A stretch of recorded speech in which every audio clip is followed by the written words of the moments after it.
And I bid you good morning, women of well. I am Anna J., the voice of serenity, and I count it as divine joy to come before you this morning. Got to give a shout out to Mrs. Qiana Crump, though, y'all. Thank you, Mrs. Crump, for allowing me to share wisdom in this sacred circle where hearts are opened and lives are transformed. Life lessons are shared. Today, ladies, we will drink deeply from a life lesson in love, compassion, and sisterhood. I have entitled this lesson, What the Pencil Didn't See.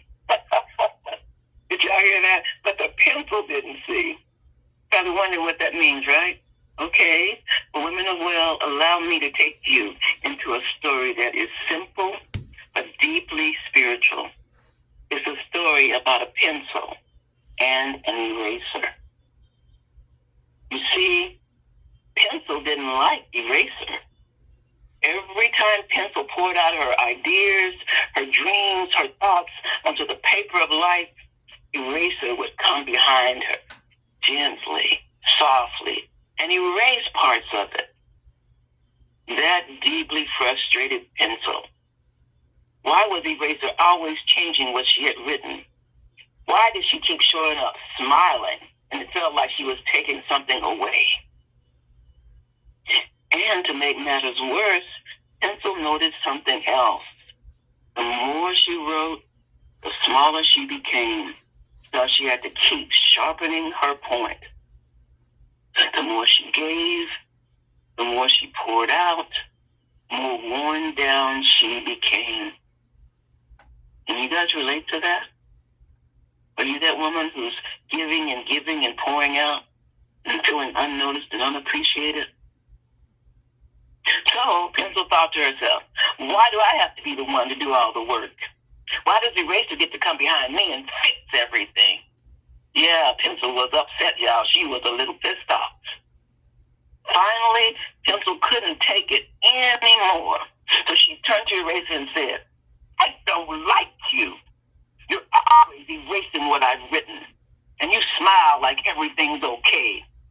But you're erasing me. You're erasing me. Eraser paused, looked at Pencil with compassion and said, I do not erase to hurt you. I erase because I love you. I only remove what doesn't serve you, what's not aligned. I am here to help you shine, become more you. And eraser continued, and yes, I shrink too. Every time I erase, I give up a piece of myself. But when you give from the heart, it's not about what you lose. It's about what the other person gains. In that moment, Pencil saw it. She saw eraser's heart behind the correction, the love behind the giving, the purpose behind the pain. Woman of well, you are both pencil and eraser. You are writing the stories of your life every day. And you are walking alongside women who may need a gentle erasing, a kind word, a course correction, a sister's love that says, that's not who you are. Let me help you rewrite that part. And here's the truth, women of well. Correction without compassion creates division. We've had enough of that as women, division and strife, right? Correction without compassion creates division. But when you lead with love, correction becomes connection. Correction becomes connection when you lead with love. Just like eraser, you are called to show up with a smile, not to criticize, but to clarify. It's a calling, women of well.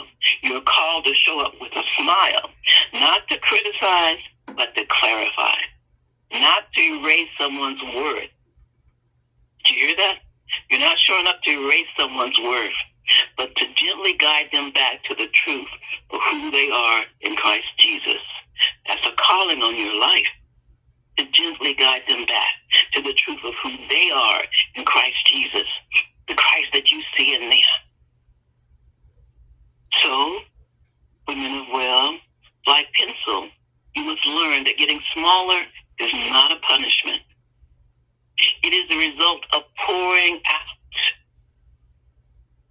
of living poured out, of walking in purpose, of refilling yourself and pouring from your cup over and over and over again.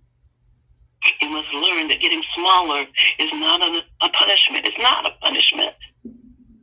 It's what happens when you pour out, because you're giving of yourself. You're pouring out. You're pouring out, walking in purpose.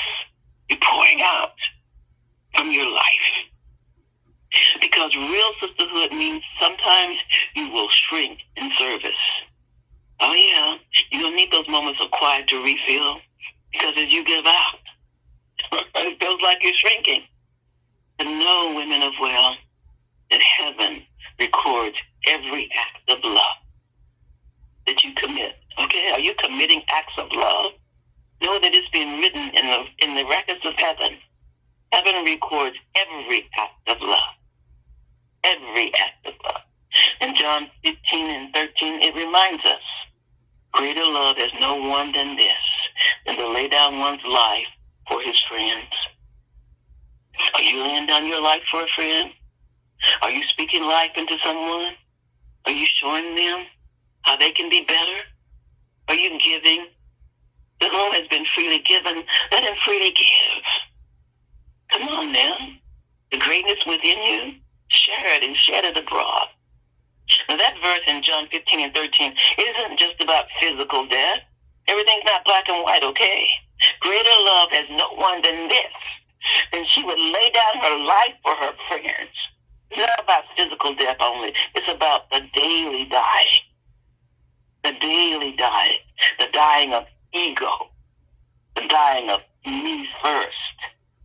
The dying of needing to be right instead of being righteous. Ladies, it's time out for needing to be right. We don't have to be right in every situation and circumstance. We just walk in love. It's a choice that you make.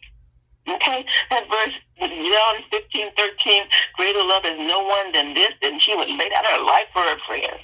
It's about the daily dying. The dying of ego, the dying of me first, the dying of needing to be right. Let us walk in the light, ladies. That verse is about laying down your life in the way you listen. It's about laying down your life in the way you show up. It's about laying down your life in the way you give without expecting applause. No ulterior motives, walking in love. Sisterhood is sacred. And when you walk in love, you create safe spaces.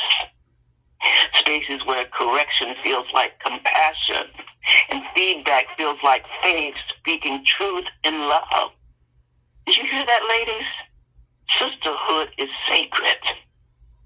And when you walk in love, and that's a choice, you create safe spaces for yourself and others. Safe spaces.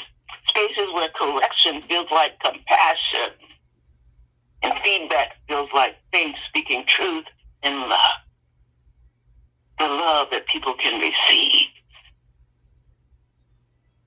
Nobody putting up roadblocks. Nobody being resisted. Yielded to receive the love that you're sowing. The seeds of love in you that can bring forth a harvest in someone else. Yes, women of well, sisterhood is sacred. So I ask you today, who do you know who might be feeling like pencil, worn down, misunderstood, and tired of being corrected? Who do you know who might be feeling like that? Worn down, misunderstood, and tired of being corrected. It might even be you. And I ask you today, who can you be eraser for? Not to fix them, but to free them. to love on them. Who can you be eraser for today? Perhaps you've been pencil and eraser at the same time, shrinking, giving, wondering if anyone sees your sacrifice. Because you continue to give, you continue to pour, you continue to show up. Maybe you're feeling unappreciated. Nobody sees your sacrifice. Maybe you've been pencil and eraser at the same time. But hear this, woman of well. If nobody else sees, heaven sees. Heaven always sees. Remember, it's been written in the records of heaven. And everything you poured out in love is recorded in eternity. Let me say that again. Women of well, heaven sees you, and everything you poured out in love is recorded in eternity. So, let us not grow weary in well-doing, women of well. Let us not grow weary in well-doing. Let us not withhold our wisdom or our words of grace. Continue to pour. Continue to give. Continue to show up. Continue to be that friend, that sister, because sisterhood is sacred.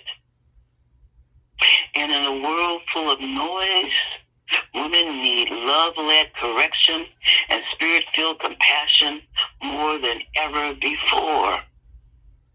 So who do you know who might be feeling like pencil, worn down, misunderstood, and tired of being corrected, feeling unloved? And who can you be eraser for? Not to fix them, but to free them. I'm going to say this again, ladies. This world is full of noise. And as women, we need love-led correction and spirit-filled compassion more than ever before. So today, I hope that you will decide to walk forward with pencil courage and eraser compassion. You can do it. You can choose life. You can choose to sow seeds of life. You can choose to walk in love. You can choose to go forth with pencil courage, writing down your love and your dreams and your ideas. Write them down in the book of life. Writing them down. Having the courage to write it down. Make the vision plain. Write it and make it plain that we might run with it, okay? Okay, so I hope that you would decide to walk forward with pencil courage and eraser compassion. Treat people the way you want to be treated.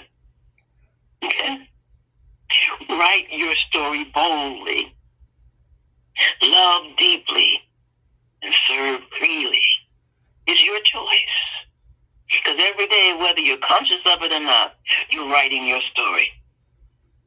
But love deeply, that's a choice that you can make. Don't always have ulterior motives and scratch my back and I'll scratch your back attitudes. Serve freely. You've freely been gifted with abilities and talents. So share those abroad. Okay? I said it before. I don't know if I said it on the W.E.L.L.Call, but the apple tree doesn't eat of its fruit. Okay? The apple tree produces the fruit. But as the eater, you are blessed. The apple tree produces to bless the eater. You have giftings and abilities and talents in you that are there to bless someone else. So write your story boldly, love deeply, and serve freely. And if you feel yourself growing smaller, so sometimes you're going to get depleted, remember, it's not about how much of you is left. It's about how much of you was given in love. Let that be the legacy that we write, women of well. A story of sisters who poured out, lifted up, and walked together in divine love. Let that be the legacy we write. I'll say it again. A story of sisters who poured out, lifted up, and walked together in divine love. Thank you, women of well. Be blessed in this glorious Saturday. Goodbye.